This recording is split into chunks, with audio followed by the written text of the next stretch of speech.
नमस्कार दोस्तों, आप सब कैसे हो। आपका स्वागत है इस चैनल में। फिर मैं आज उपस्थित हूँ आपके साथ एक नए विषय के साथ। आज का हमारा विषय है कि हमें गणेश विसर्जन क्यों करना पड़ता है। तो इसके पीछे एक बहुत बड़ा कारण है कि हमें गणेश जी का विसर्जन क्यों करना पड़ता है।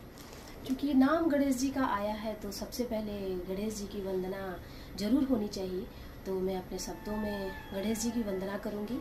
अगर कोई त्रुटि हो तो क्षमा करिएगा। वक्रतुंड महाकाय सूर्यकोटि समप्रभं निर्विघ्नं कुरु देवो सर्वकार्येषु सर्वदा।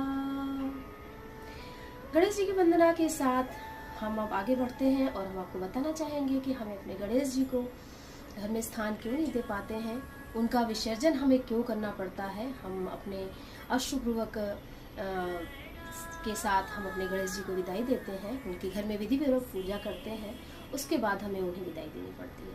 तो इसके पीछे एक बहुत ही पौराणिक पुरानी कथा है जो कि मैं आपको बताना चाहूँगी अगर आप सुनना चाहें। तो कथा ये है कि महाभारत का जब युद्ध हुआ तो श्री वेदव्यास जो आपके ऋषिमुनि थे, उन्होंने उसको लिपिबद्ध करने के लिए गणेश जी से आग्रह किया कि आप इसको सुनिए और इसको लिपिबद्ध कर दीजिए। तो गणेश जी ने उस पर एक तर्क रख दिया कि मैं ये कथा सुनूंगा और लिपिबद्ध भी करूंगा, लेकिन पीछे उसके एक रीज़न होना चाहिए।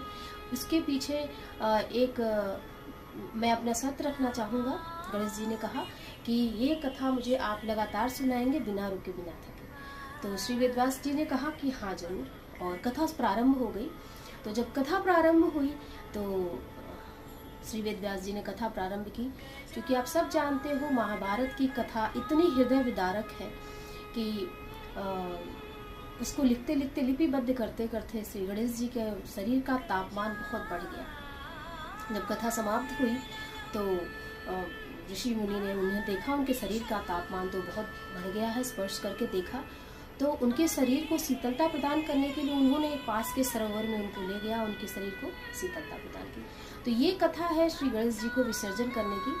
तो इसीलिए और ये जो आपकी प्रथा चली आ रही, आज की प्रथा नहीं है, ये प्रथा बहुत पुरानी है। ब्रिटिश के समय से, अंग्रेजों के समय से है। सारे हिंदू धर्म को एक साथ करने के लिए, एकजुट करने के लिए गणेश जी की प्रतिमा लाई गई, पूजा की गई और विसर्जित करने किया गया ताकि सारे हिंदू समाज एक साथ हो सके और इस चीज़ को आगे बढ़ाएगा। और आज तक अनवरत ये चीज़ें चली आ रही हैं कि गणेश जी का हम ले आते हैं विधिवत और उनकी पूजा पाठ करते हैं। उसके बाद हमें, ताकि गणेश जी हमारे घर में आए और हमारे